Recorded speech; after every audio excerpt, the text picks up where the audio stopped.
গত 4ই মে 2024 তারিখ যে ঘটনা কাবিলপুরে ঘটেছে, আমি সেই ঘটনার সময় উপস্থিত সেখানে ছিলাম না। ঘটনার আগে আমাকে কাবিলপুরের আহমেদ ফোন করেছিল যে কাবিলপুর এসো, কাজ হবে। আমি সেখানে যাইনি। আমি বলেছিলাম আমি যেতে পারবো না। তারপর আমি রাত্রে বাড়িতে ছিলাম। আব্দুর রশিদ মেম্বার, টিএমসির মেম্বার আলতাফ হোসেনকে বলে, আলতাফ হোসেন তার ছেলে জিয়ারুলকে আমার বাড়ি পাঠায়। আমি আলতাফ মামার বাড়ি আসি। আমি এসে বলি যে কি হলো মামা? তা আমাকে বলে এরকম তৃণমূলের গাড়িকে ভেঙে দিয়েছে সিপিএম কংগ্রেসেরা, দেখো তুমি ব্যাপারটা।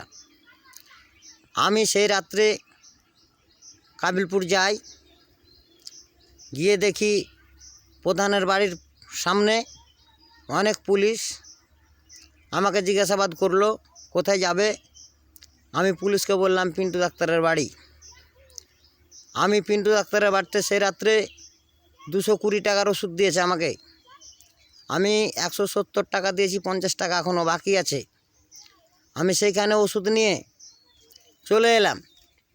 এসে দেখছি প্রধানের বাড়িতে অনেক লোক, তপন আবেদনের বাড়িতে, রোজিনা বেগমের বাড়িতে অনেক মানুষ। এবারকার তারা যেভাবে ঘটনা ঘটিয়েছে তারা নিজেরাই বলছে, আমি সমস্তটাই শুনলাম তাদের মুখে। এবং প্রধানের বাড়িতে সিপিএম সমর্থিত কংগ্রেস মনোনীত প্রার্থী মুর্তজা হোসেন সাহেব প্রধানের বাড়িতে ছিলেন। প্রধানের বাড়ি থেকে মুর্তজা সাহেবকে আমি, আরও কিছু লোক এবং গরিপুরের ফটিক মামারা সেদিক থেকে এসে সীতাসনগর ঘাটে কংগ্রেসের প্রার্থীকে রেখে এসেছিলাম। তৃণমূলেরা কই মুর্তজা সাহেবের গাড়িতে তো হামলা করলো না, নিশ্চয় তৃণমূল শান্তিপূর্ণ দল। আমি তাতে বুঝে নিলাম। তার কারণে আমি নিজের ইচ্ছায় আমি তৃণমূল কংগ্রেসে যোগদান করেছি। এবং আমি তৃণমূল কংগ্রেসের জন্য পশ্চিমবঙ্গের মানুষের কাছে আমি দাবি রাখবো যে আমাদের 3 দফা ভোট হয়েছে, আরও 4 দফা ভোট বাকি আছে।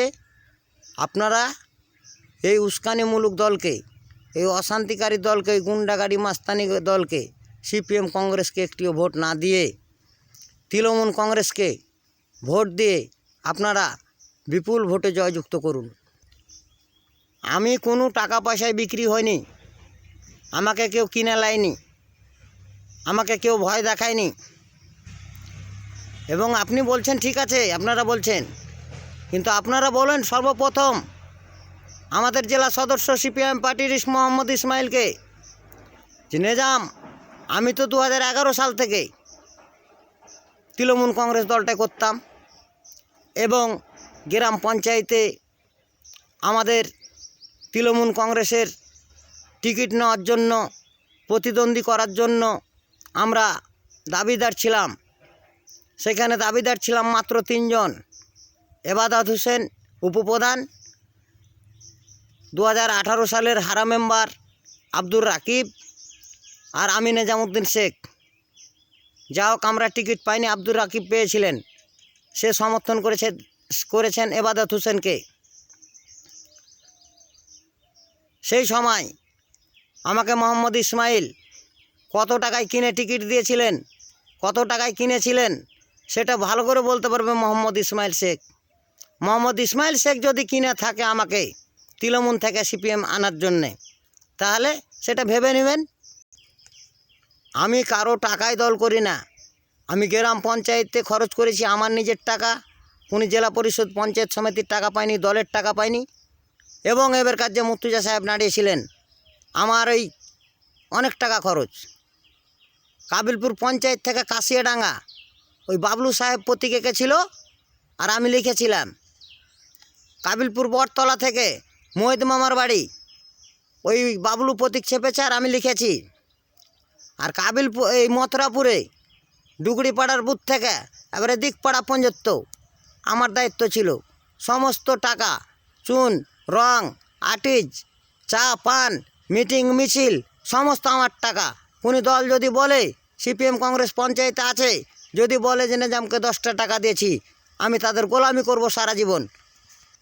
আমি দল ভালোবাসি, আমি দলের জন্য খরচ করি। আমরা তৃণমূলের জন্য খরচ করেছিলাম এবং তৃণমূলের বিরুদ্ধে যে দল করছিলাম তাতেও খরচ করেছিলাম, কিন্তু তাদের নোংরামোর জন্য, তাদের গুন্ডামোর জন্য, তাদের মাস্তানির জন্য, তাদের খুন করার জন্য আমি সিপিএম কংগ্রেস দলকে ধিক্কার জানিয়ে আমি তৃণমূল কংগ্রেসে যোগদান করেছি নিজের ইচ্ছায়, কারো ভয়ে লয়, ভিত্তিতে লয়, লোভে লয়, কিচ্ছুতে না। আমি নিজামুদ্দিন শেখ, আমি কাবিলপুর অঞ্চলের সিপিএম পার্টির এলসিএম ছিলাম। আমি সেই পদ ছেড়ে দিয়ে আমি তৃণমূল কংগ্রেসে যোগদান করেছি নিজের ইচ্ছায়।